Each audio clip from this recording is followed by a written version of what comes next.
We've been hearing it again and again. Nonprofits across Idaho are being squeezed by funding cuts. But some of the deepest impacts are falling on organizations helping survivors of domestic violence, child abuse, sexual assault, and human trafficking. We wanted to hear directly from the front lines, from the people seeing the fallout firsthand. Individual donations are down, corporate giving is shrinking, government grants are drying up, and the ripple effect? Fewer resources for Idahoans in crisis.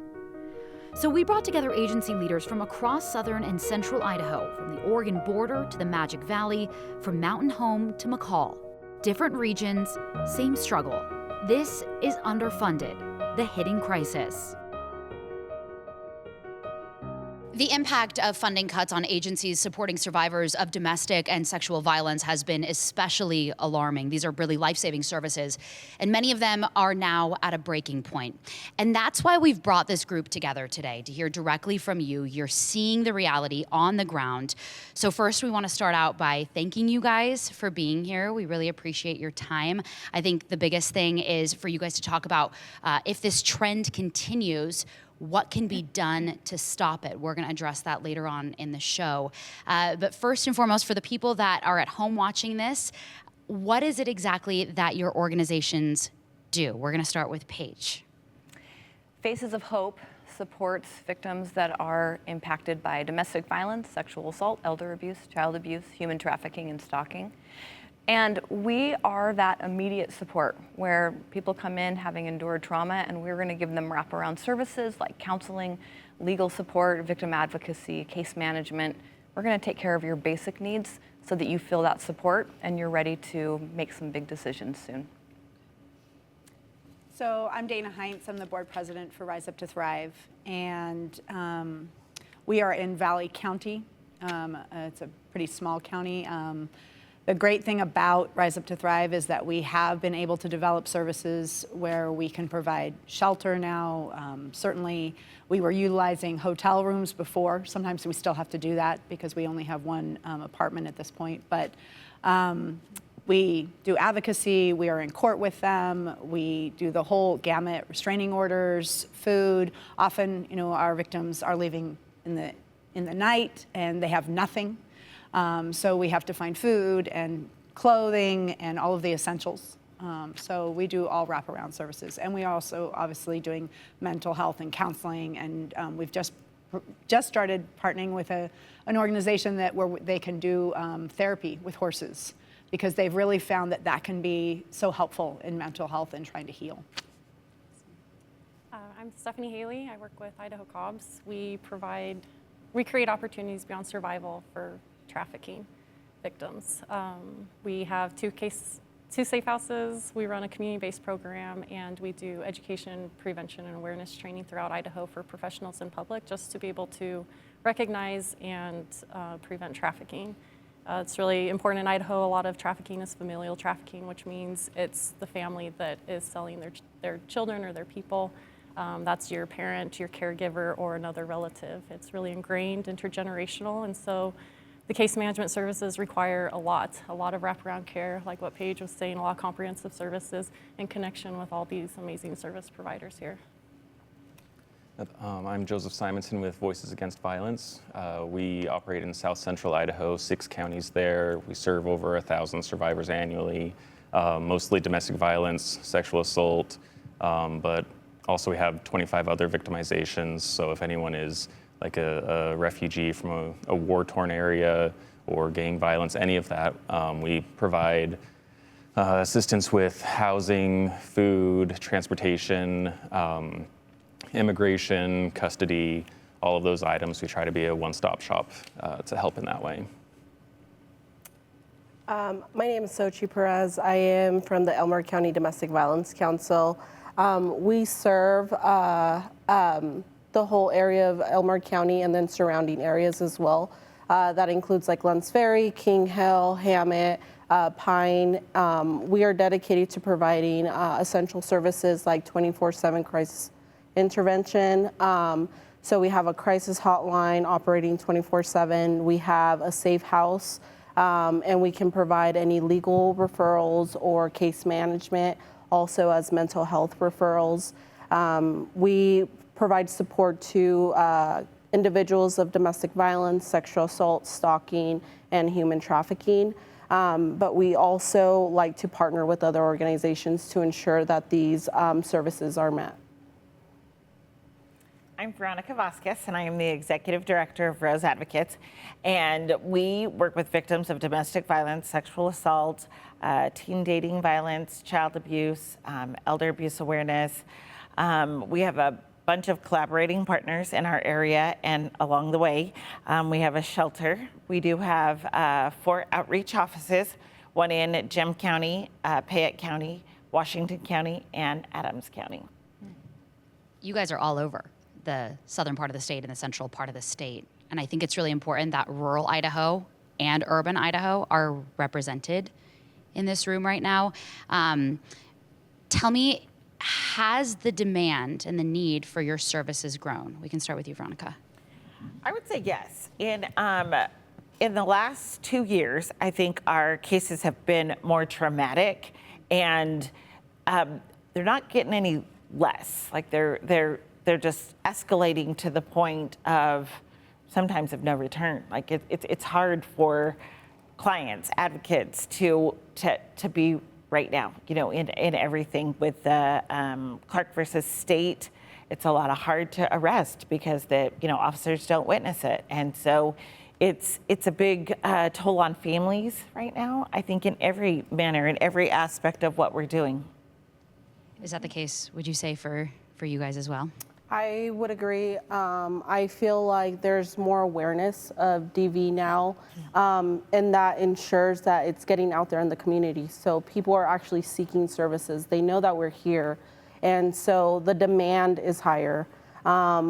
So we've partnered with like deputies, sheriff's department, police station, and with that partnership comes more clients. The demand comes a lot higher. It's hard because you want awareness, Yep. right? And you don't want it to be stigmatized. You want people to feel empowered to come forward and seek services, and the fact that you guys are there. But like you said, it's a double-edged sword when it leads to demand for services, but maybe not enough resources for them. Is that the case in Ada County for FACES? Absolutely. We're seeing growth in our population. We have a lot of people moving here because this is a great place to live. We also have more awareness. People are talking about domestic violence more often. We've kind of taken off that stigma just a little bit. And I think more than anything, people are trusting us as nonprofits. They know that we provide great services, and so they are coming, which is great. That's what we've wanted. We know domestic violence happens everywhere, but now they're trusting us, and we want to make sure that we're providing them with the best services, but that takes money. Yeah. Same for Voices Against Violence in the Magic Valley? Definitely. 5 years ago, we had 1 case manager. Now we have 4, and if we had more case managers, we could help more clients, but just that capacity becomes based off of funding, to be able to continue providing, for more and more clients. It just keeps going up. And Valley County, there's so many resort towns in Valley County, and I know you guys are booming like crazy. Is that the case there too? Yeah, well, we're #1 for crimes against persons, and we're #2 in the state for sexual offense crimes. Yeah. So, absolutely. And you guys are a newer organization. We are. We started in 2022. I'm a survivor, and Casey, our executive director, has had a lot of experience in it, and we just saw the need and thought it would be the right thing to do for the community. That's amazing, Dana. I think it's so important to have people who've experienced that Yeah. on the ground, in the trenches, Yeah. helping others. And human trafficking is a little bit of a different sector. Would you say that you guys are seeing the demand increase? Yes, yeah, it's all interrelated, but with human trafficking specifically, victims are more accessible now with online apps. There's groomers and predators on every application, Facebook, Snapchat, Tinder, and they're targeting the youth. We know that there are 13-year-olds out there getting on these sites, and 65-year-olds are happy to meet them. And it's everywhere throughout the valley, and it's growing because the access to the victims has grown so much. And also, similarly, we partnered with law enforcement and judicial partners, and as they identify more victims, it all comes funneling back. Yeah, I was speaking with one of your survivors, and they were saying that a lot of people don't want to think that that happens in Idaho. Oh, Like, yeah. you don't want to confront it. It's so dark, you know? Yes, it is a really hard, dark topic, but it is absolutely here in every high school. It's happening probably with downtown right now in Boise. There's commercial buildings or businesses that permit commercialized sex, even probably unconsensual on their property. Like, it's happening everywhere here within a mile radius. You guys touched on funding, and I'll ask you each individually where your funding comes from. And we can start with you, Stephanie. Right, we try to diversify our funding. We have some federal funding sources through VOCA, which I think a lot of the people here do. A shout out to ICDV team. They are incredible and really do a good job of supporting us. We also have foundations and corporates and private donors, and even outside of financial donors, we have a great team of volunteers and people that provide in-kind donations to our clients, services that we might not otherwise be able to afford. Part of these funding cuts is also getting creative and finding other opportunities to support those services. Joseph. Yeah, I agree. The same thing that the Idaho Council on Domestic Violence and Victims Assistance, ICDVVA, they provide us with federal funding through VOCA, FIPSA, which is always a tough one to say. But we get about 70-75% of our funding through federal grants, and then we also have state grants, county grants, city grants, private foundations, and then donations, and we just need all of that to diversify as there have been budget cuts. We just have to cast the net wide to be able to, continue funding our programs. Would you say you guys are all funded very similarly? Yes. Okay. We can get into more of that in a little bit, but I think we're going to take a quick break. And for those of you watching, I want to let you know we have a QR code at the bottom of your screen. So all you have to do is scan your phone, and that QR code will take you to a landing page that shows all the domestic violence agencies in our state, in our region, and how they could help you or somebody you know, and how you can help them. So those donation pages are there for you. Just scan that QR code on your screen. It'll take you to their site so you can learn more, as well as their donation pages. We're hearing from these nonprofits right now, so powerful, but we also talk to survivors who have used their services about what these organizations mean to them. It's nice when you finally find someone that, says, I believe you, I know it's happening, I know it's out there.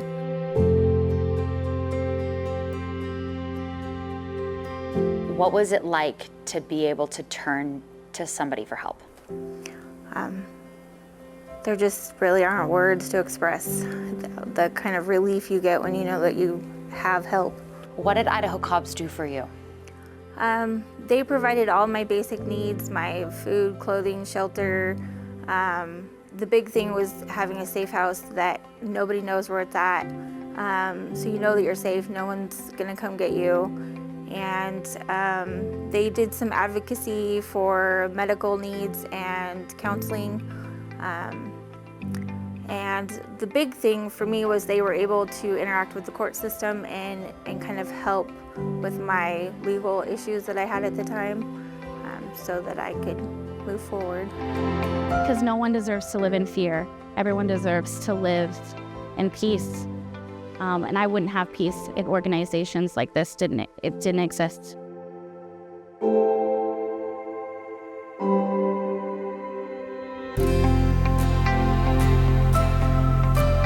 They accompanied me to court there, coordinated back and forth with other agencies in California as well, advocacy programs there.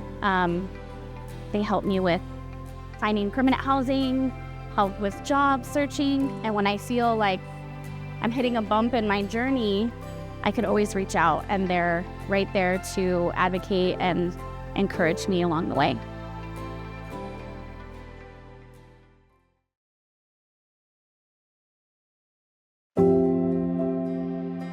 So I was in a domestic violence situation, and I didn't have any sort of specific resources, and I didn't even know anybody would even reach out to me at that point because I didn't even know FACES even existed. And after that domestic violence situation, they ended up contacting me and letting me know that they were on my side and let me know that I could come in for an intake and just kind of see where I was at with life in order for them to assist me during that time. what kind of services did they provide for you? They provided a lot of things. So during like the intake, they kind of just go over like, okay, what's your situation? What do you need? Are you housed? Do you need a protection order? They have legal aid in order for you to get a protection order, and then kind of go from there. They offer they can give you like gas cards for your appointments. If you don't have food sources, then they can provide food sources for you.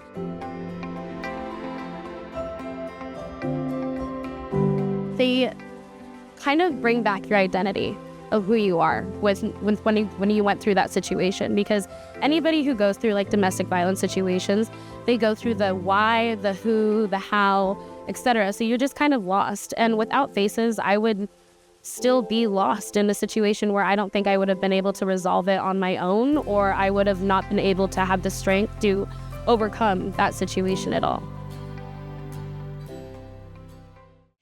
Welcome back to Underfunded, the Hidden Crisis. We're sitting down with agencies who help sexual assault survivors, domestic violence survivors, and provide the resources and services that they really need to feel supported, to provide that critical safety net in what may be the darkest time in their lives. These organizations right now are dealing with a crisis of their own.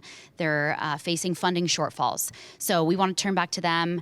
Again, thank you guys so much for being with us today. I want to find out, on the ground, what exactly is your funding shortfall looking like? And I'm sure all of you guys have a similar story, but we'll start with you, Veronica. What are you seeing right now in terms of funding deficits? So I can say that in our federal funding, as of right now, we each of us wrote a grant for ICDVVA. And in that grant, we had to cut back 6%.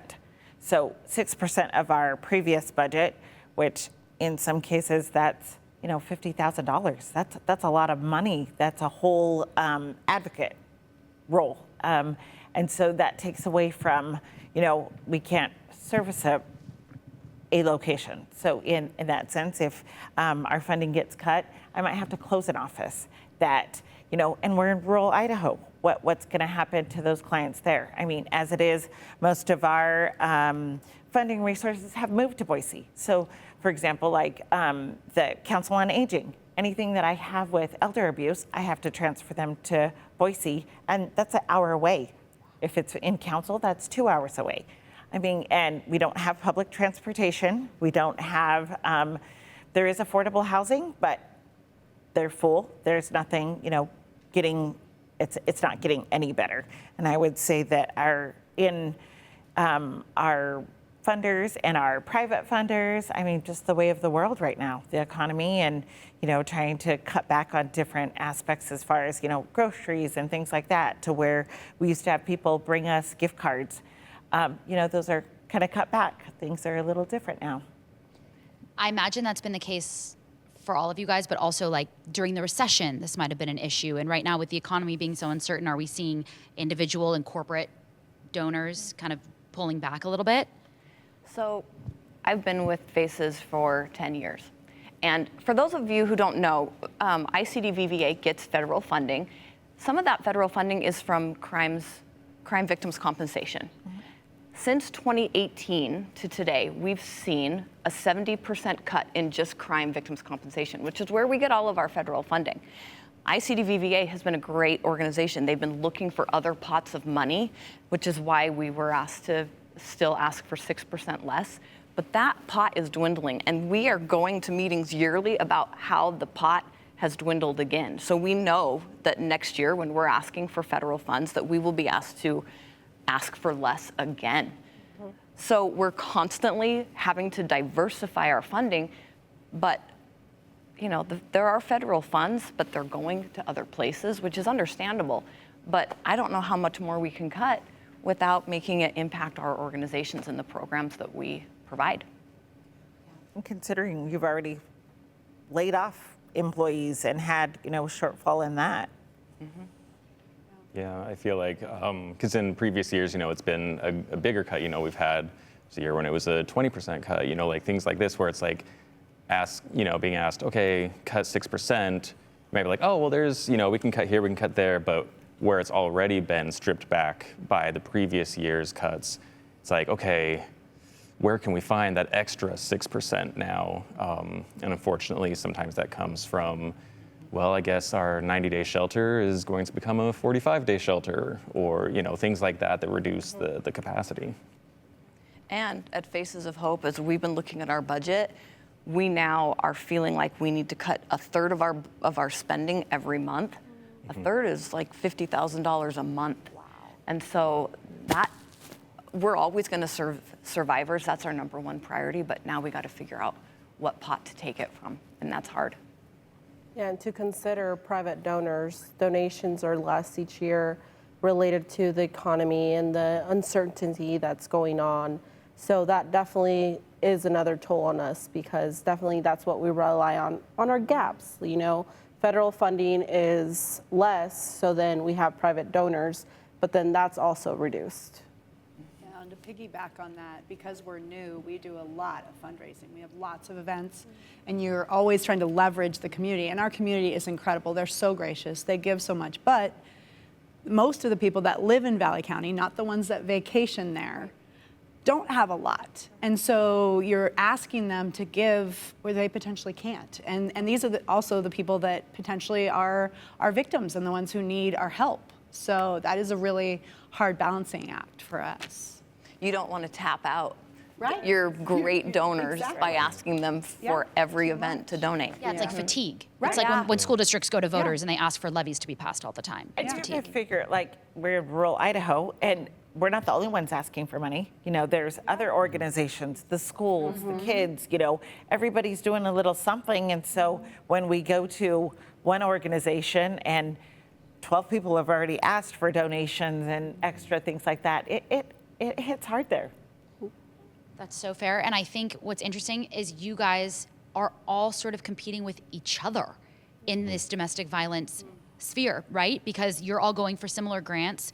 Although you do different work, it's similar, but it's serving so many different people, right? Is there competition at that level as well? I think we're each other's biggest fans. So I am so glad that they're asking everybody that I am. But if I find some company that nobody else has asked, I'm excited. But I'm going to probably pass it along to my friends too, because we're all in this work together. Exactly. Yeah. You touched on this, but I'll start with you because you're in rural Idaho. Why do you think that there is a funding shortfall at the federal level, and why do you think it's so stark right now? Well, I think there's lots of reasons. As far as our impact, I think it's misunderstood, plain and simply. I think this malady of our communities is completely misunderstood.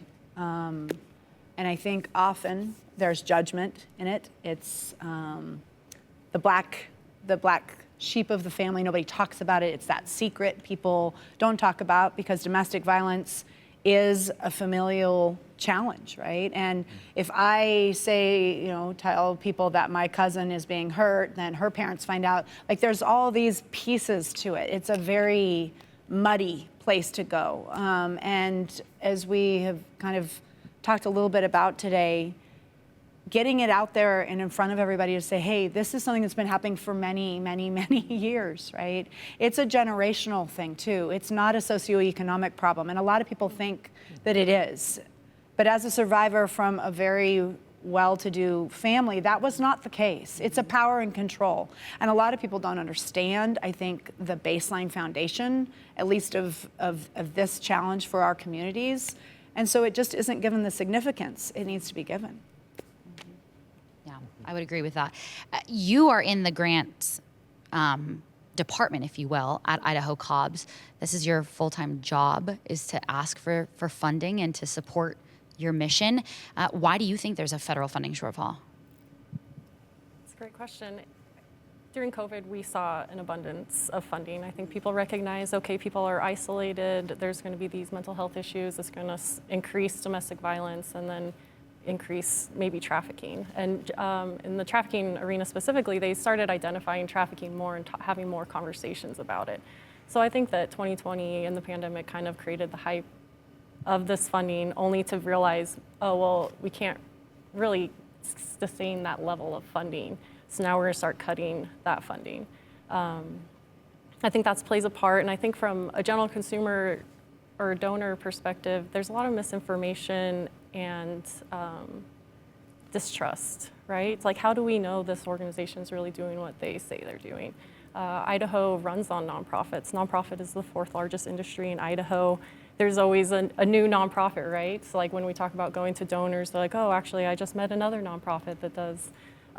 So we really want to communicate that we are doing these services. There are victims and survivors that need our help, and that we're here, and that we're not going to go anywhere. And just really quick to any survivors watching, please don't feel discouraged. This is all advocacy. This is all for you. We all see you, we all believe in you, and we're here trying to get the services, care, and the future that you deserve. And then the right people will hear our message, and they'll choose to join our missions and help us into the future.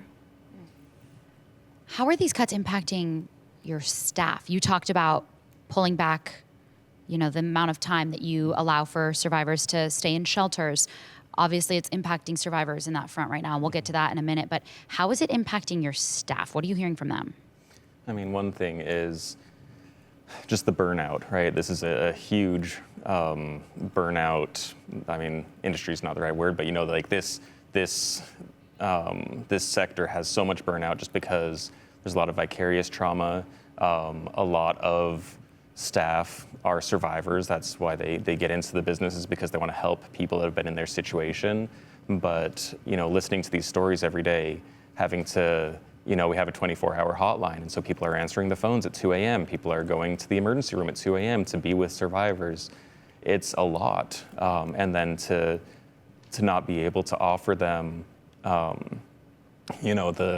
enough vacation time or pay increases or enough leave because there isn't enough funding, that's challenging. Every time we have case managers that have been like, okay, well, I'm going to school out of state, so I'm leaving, and then every time we have to have a conversation of, do we fill this spot, or do the rest of our case managers just pick up the slack?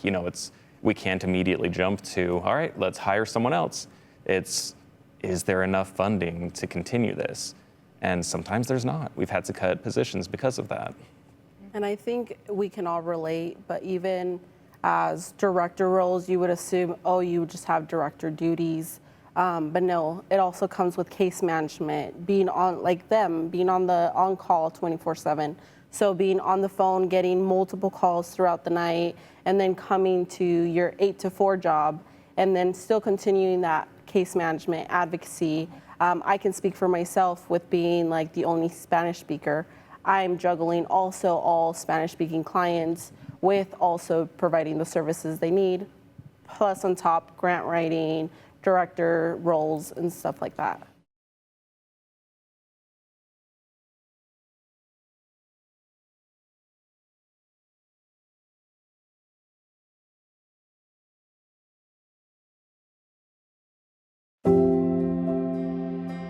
When I fled, I left my home, my business, and my community. So they became my community. And so I'm so grateful for them. What do you think you would have done without them? I didn't know where to start. They gave me the roadmap to becoming a survivor and to get out of that codependent victim mentality. The encouragement and the peer support and the advocacy alone was huge for me. Sometimes you feel in those situations that you're alone, but statistically there's so many people that struggle with it, and I'm just forever grateful. My ex-husband was taken to jail. I was left homeless, and it was a really tough situation. I didn't have anywhere to go. I don't have any family. And I had, at the time, I had 3 young children.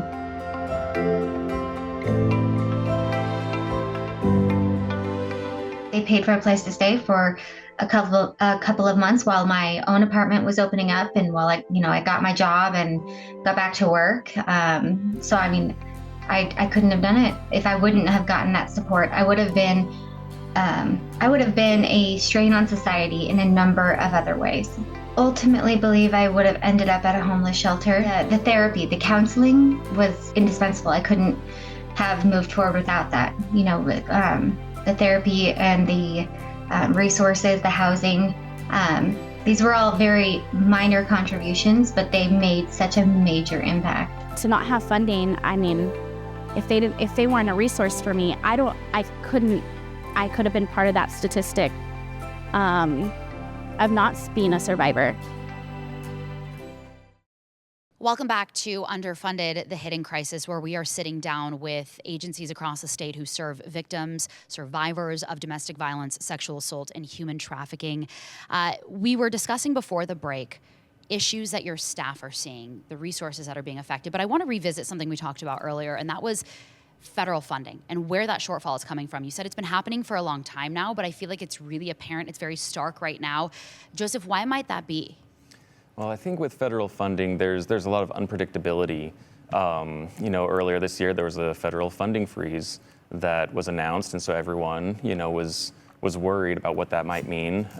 You know, there was the risk of people, you know, not getting reimbursed out of these grants, and so everyone was concerned because that's all our funding, you know, or most of our funding, and so without that, we have to shutter, you know, our locations. We have to let people go, all of that. And so that is difficult, you know, that freeze, you know, was like, that didn't end up, you know, like really going into effect, but we don't know from one day to the next if we're gonna have that funding anymore that you know, we were promised, we applied for, we received, and we've made our budgets based on. And so not having that predictability really makes it hard to be like, well, can we afford to hire another person? Can we afford to, you know, can we promise to our clients, to these survivors, that these services will be here still next month? I feel like we're in a bit of a waiting pattern.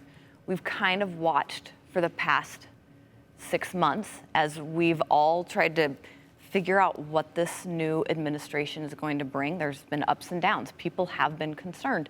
And so while we're hearing that we're going to start seeing a little bit of breathing room now that we've first established these 6 months, we're still in a holding pattern, and we're holding our breath a little bit to see what is coming next, if we're going to be cut, if we're going to be losing some funding. But I also think that's why people are holding onto their purse strings. Big corporations are, individual donors are. They've just kind of been waiting to see what the first 6 months will look like with this new political administration. And I can say that, like, a lot of agencies, they're small agencies, and they don't have a big pot of money to keep us going for 8 months or whatever. You know, we are all on a budget from month to month that we submit our reimbursement and we wait for it to come back, just hoping and praying, like, oh, please don't cut us today, because how am I gonna pay payroll? Mm-hmm. How are we gonna do different things like that? You know, I think we're all in that same boat that, you know, nobody has a big chunk of money just waiting there.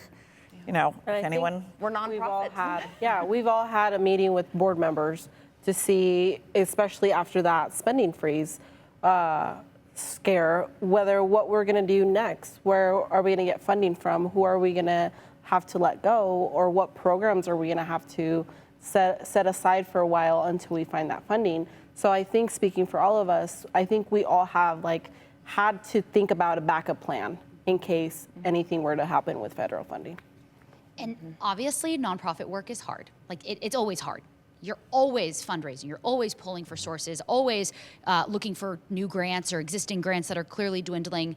But is it safe to say that, and I'll ask you, Stephanie, is it safe to say that right now, that's just even more challenging than it's ever been?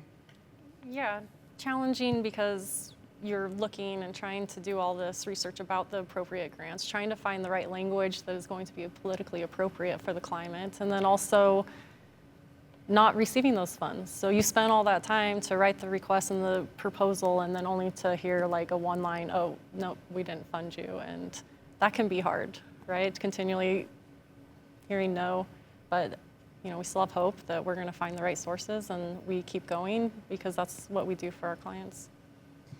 And Dana, you guys are a new organization. How much staff do you have right now?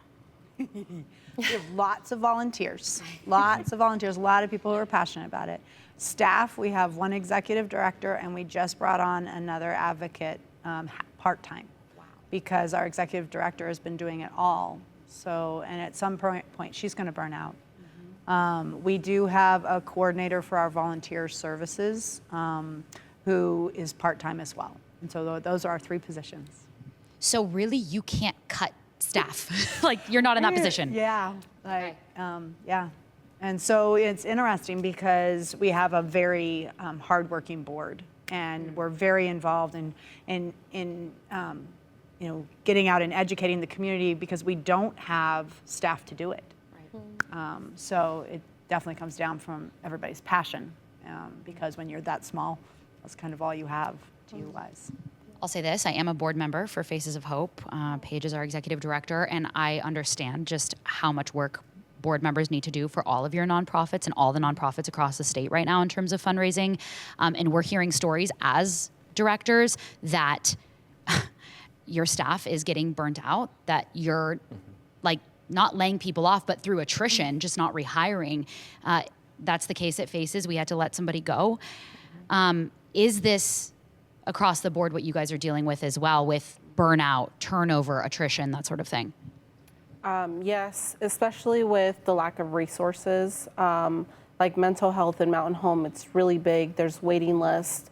So providing that out for our staff members to seek mental health in order for them to come back to their day-to-day job and go through all these traumatic calls, experiences, crisis, intervention, and having them not just do that, but also doing social media or doing outreach. So it's just doesn't stop there, you know.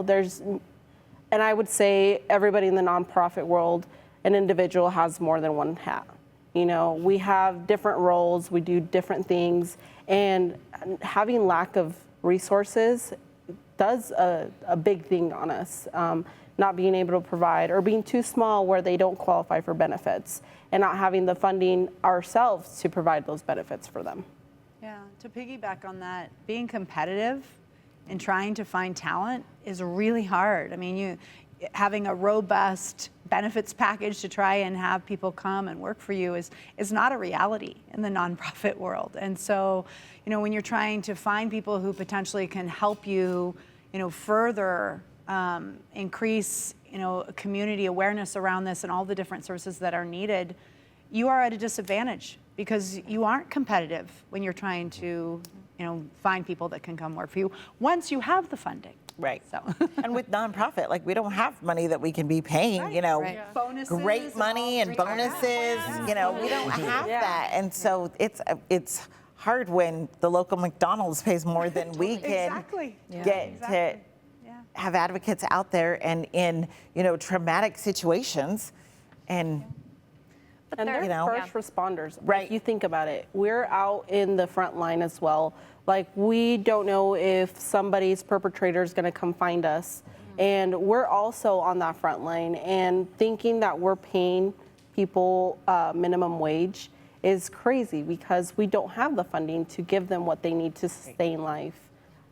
You have to really have that passion. Right. There's this notion, though, that that's why we're in the business, for the passion. We have the best teams. I think I can speak for all of us. We have the best teams, but they have to afford living. They have to pay for housing and food like everybody else, and so we have to be competitive.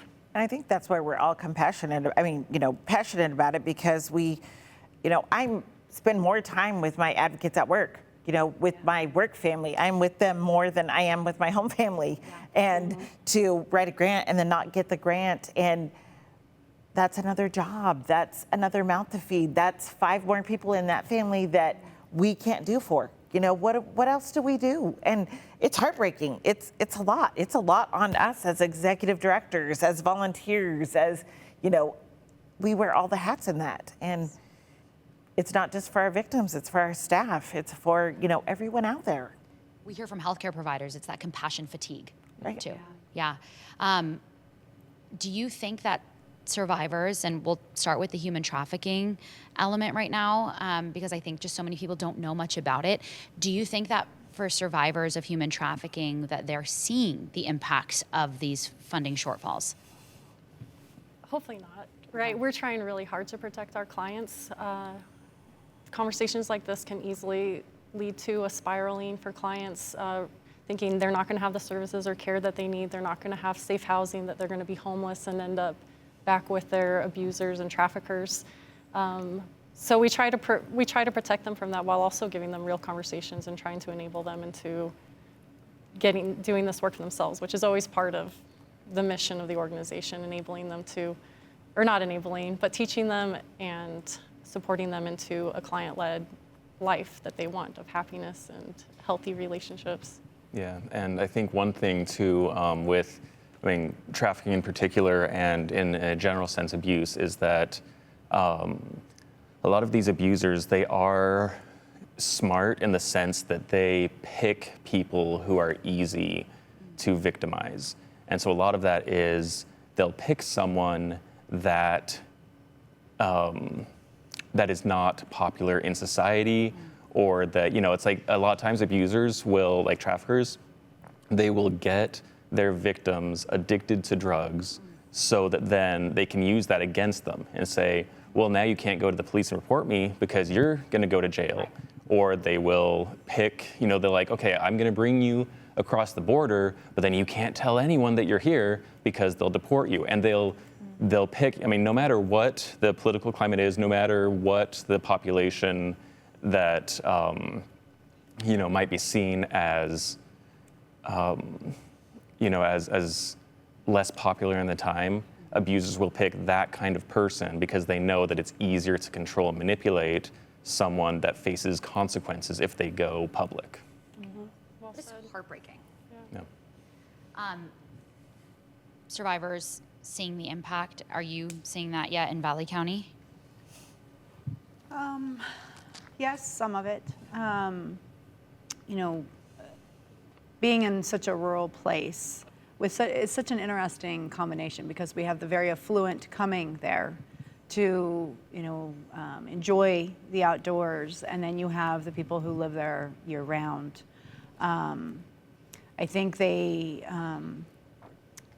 first of all, getting people to just come and use our resources is already a challenge, right? As we talked about earlier, it's such a thing that, you just don't talk to people about it. Thankfully, we're getting more and more synergy with getting the word out about what it is, and that it's okay to talk about it, and it is okay to get help. And similar to what this gentleman was just talking about earlier, here's the interesting part about this crisis, if you want to call it that, is that when you have a perpetrator, especially for domestic violence, it's been modeled for them. This is the norm. I watched my dad beat my mother, or I watched my mom beat my father, whatever it was. And so that is the norm. And so this is what I live in every day. And it isn't until somebody says, wait a sec, that's not normal, that you go, oh. And so that understanding, and the unfortunate part is they also groom them, similar deals. Some of our clients it's potentially an older, more affluent person. They control them with money. They control them with, I'll take the kids, you'll never see them. There's lots of reasons why people stay. And then there's this stigma and this judgment, well, they didn't fix it. They could have fixed it. They could have left. There's just so many other things. And I just know as a survivor for myself, it was more important that I had a roof over my children's head than being hurt, right? And so you figure it out.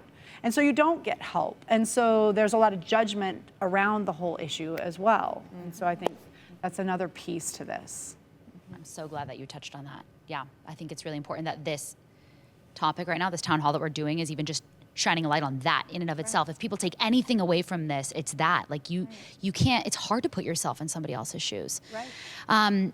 When we come back, I really want to get into just how big it is that your funding shortfall, or how big your funding shortfall is, in addition to what people can do to help, and what would happen if they didn't help right now. Because, right, that's that urgent call to action that we want to make sure our viewers at home really fully understand. So we're going to dive into that a little bit more when we come back.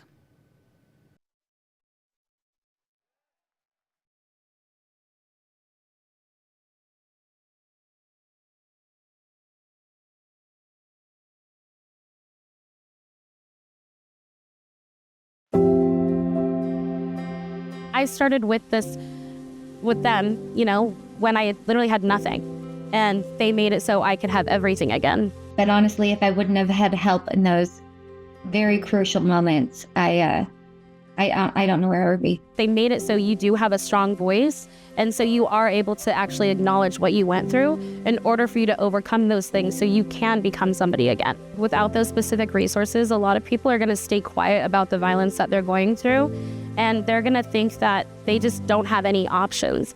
And with that, I mean, a lot of people will either turn to even staying in those domestic violence situations, or worse, maybe making it come to an end. It makes me worry about the future people that need help, or even the current people that are receiving help, because they wrap around you and they love you for as long as you want to be loved. Even after you graduate their program, even after you move, you know, into your own place or whatever you decide to do, they're still there for you. But without those funds to pay the people to, you know, help with the services, it's sad what's going to happen to those people that can't get the help. Before the break, we were talking about just how large these shortfalls are, and also how important it is for people to fully understand the scope of domestic violence in our state and reducing that stigma, and how it really is something that happens to a lot of people, even though it might not be discussed. It doesn't matter your socioeconomic status. It doesn't matter your background. It can happen to anybody. And so we want to welcome you guys back again. Thank you for your time here today. As we discuss funding shortfalls, I think it's really important for people to understand just how big that gap is. So we'll start with you, Stephanie. Do you have any numbers off the top of your head that you can represent how large this gap is right now? Yeah, the gap is huge. Idaho Cops has never been funded at full capacity, and if we were really funded to a point where we could meet clients and the needs in the valley, we'd be talking $100,000, at least. Yeah, for us, it's, depending on, we're always like, okay, well, how is this fundraiser going to go? Or will we get this grant funding that'll keep us to the end of the year? And so we range between, 15 and 25% of need that's not being fulfilled, which can range from like $100,000 to $250,000, which is a lot when, these services like housing they cost a lot of money to keep running. I completely agree. Nonprofit organizations right now are facing a huge funding gap. Like, maybe at least 75% of our funding is up in the air somewhere. Trying to figure out whether fundraising, if that fundraising event is going to turn out, if the community is going to come together with other organizations. There has to be a lot of partnerships because of that up in the air funding gap. I think in ours it's 50,000 plus. But the bad part is where we're cutting, where we have to cut, is victim services, like trying to help a client with a rental application, or connect their water, things like that. All of that, those extra funding is going to be cut because we need the advocates, we need our rent space, we need locations for them to come to feel safe and be able to talk about their traumatic incident. Paige? At Faces of Hope, it costs about $140,000 a month to keep our lights on, to keep our employees there, to provide all of the services. So as I mentioned before, for the next 6 months, we're trying to cut $50,000 of that every month. You do the math, that's $300,000 that we are trying to not spend by the end of 2025. That's a lot. And we had to let 3 amazing employees go. 2 of those were client-facing services.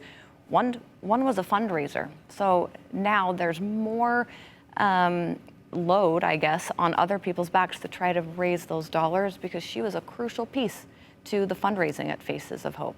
So donating and dollars are top of mind right now. What about you, Dana? Similar, obviously not the scope that Faces has because we're not there yet, but similar to what most everybody shared, we're looking at fundraising. Okay, what are we going to make with this event? And did this grant come through? Oh, that one didn't come through. I mean, you can't just assume that you got it last year and you're going to get it this year. That's not happening anymore. And so, when you're trying to budget and figure out, okay, what do we have coming in?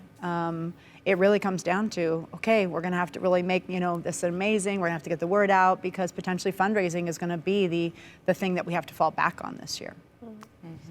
So it's safe to say, oh, go ahead, Stephanie. Yeah, and just to make a point that we're also connected and we work together, that a funding cut to one organization is in a way a funding cut to us all. Absolutely. If Rose Advocates loses one of their remote offices, that's also an access point for victims of trafficking in Idaho that they are no longer able to access. And so this really affects all of us together. I'm so glad you touched on that. And not just domestic violence agencies, but all nonprofits, food banks. Right. All of these nonprofits across the state and the country are dealing with this right now. You touched on this, and I know we've heard it throughout, but this is starting to impact survivors. Survivors are starting to see this. You've reduced days in the shelter. What else are you seeing, and what are survivors seeing right now because of this? I think personally, we're all talking about the struggles that we're having financially. Survivors are too. And so when they're coming and they're asking for food and gas cards and they need the services, Faces has always boasted that we don't have wait lists, but now as I'm cutting back employees, they are sitting waiting a little bit longer, or I may not be able to give them a gas card every week that they come to fill their tank. And so while we're doing a really good job trying to keep our survivors from feeling that, they are going to if they haven't already. Yeah, for example, us, for client needs, when they would enter shelter, we would try to provide every client that comes through our doors a $15 client needs, so they can go out and get whatever they need.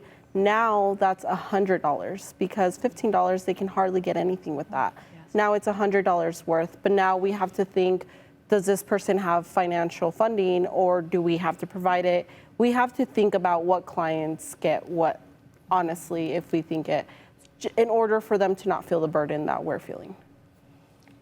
We provide them with assistance, like getting health and welfare, getting a medical card, food stamps, things like that. But at that time that they left their home, in a minute. Yes. I mean, they didn't have time to pack a bag, don't forget your toothbrush. I mean, they don't have any of that stuff.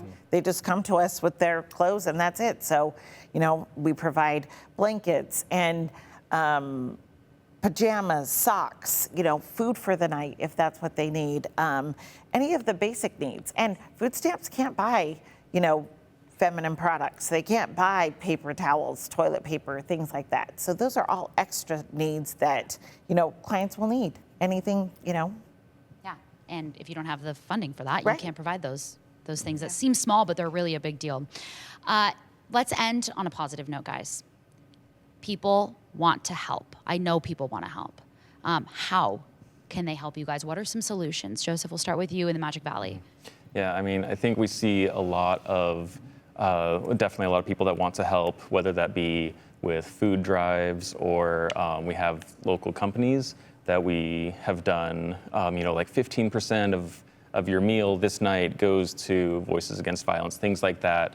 So the more that people reach out for those partnerships, one, that helps with the fundraising side, two, that helps with the awareness side so that people know we're there if they need to come to us. And it's all very, it's direct support, right? If you give us, a donation, like $200, we'll put up a family in a hotel for a week. $50 will provide transportation for, a month. Those things can make a huge difference for a family when they're scared. They think their abuser's gonna find them, and we're like, here's, we can just hand you new door locks and security cameras, and the peace of mind that gives them is so big. And it might not be a huge donation from a person, but the impact that has is enormous. At this point, anything helps, Mm-hmm. right? Mm-hmm. Yeah, agreed. Yeah. I think about how domestic violence, sexual assault, it impacts all of us. 1 in 3 women, 1 in 4 men will be impacted. So I know that the community wants support. And so we say every dollar counts. $10 is going to be as crucial as a $1,000 donation, the most meaningful donations are what comes from the heart. And if people feel inspired to give, every dollar is going to support people. They have an opportunity to actually save a life. We're doing life-saving work here. And we're all passionate about it, but we know that we live in such great communities where people are passionate too. And so we're looking for support. I think companies in Idaho, the big companies, have always been very generous. And as we've talked about, it's so hard right now with the uncertainty of the economy and things going on at the federal level for a lot of these corporations to shell out that extra money, as it is for individual donors. But we want to make it easy for those of you at home who are watching this. So as I mentioned earlier, we do have a QR code at the bottom of your screen. All you have to do is take your phone, scan that QR code. It'll take you directly to these organizations' websites so you can learn more about each of them, as well as their donation pages and all the other domestic violence agencies in our state that are helping survivors heal and providing hope in what is a really, really dark time. Before we part ways, I want to ask you guys quickly, why should people care about the work that you do and the story that you're sharing today? Because it changes their community. And this is a community challenge. It's not something that's just happening to certain people, certain places in Idaho and in the country. It's something that's happening everywhere, whether it's being talked about or not. And the unfortunate part is if we don't deal with this, it is generational. It will continue and continue and continue. And the only way to fix it is to change the makeup of what is right, what is the way that I treat people, what is the way a family should treat each other, what is the way partners should treat each other. And that comes from education and changing a mindset around control and power, which is what is the main foundation of domestic violence and sexual assault. At the end, it comes back to community safety and just thinking that there's organizations out there trying to provide that support for them. Yeah, and I would say, Paige shared some of the numbers, the frequency that that people face this. I would say, I guarantee that someone you care about is suffering from this or has suffered from this, whether you know it or not. I guarantee that is the case for someone that you love. That's so powerful, you guys. Thank you so much for your time this morning. I genuinely, I don't think I can convey that strongly enough. We are so appreciative of you sharing your story in this format, and I really hope that this helps. These organizations want to remind you they're still here for everyone, no matter what. Please reach out if you need help.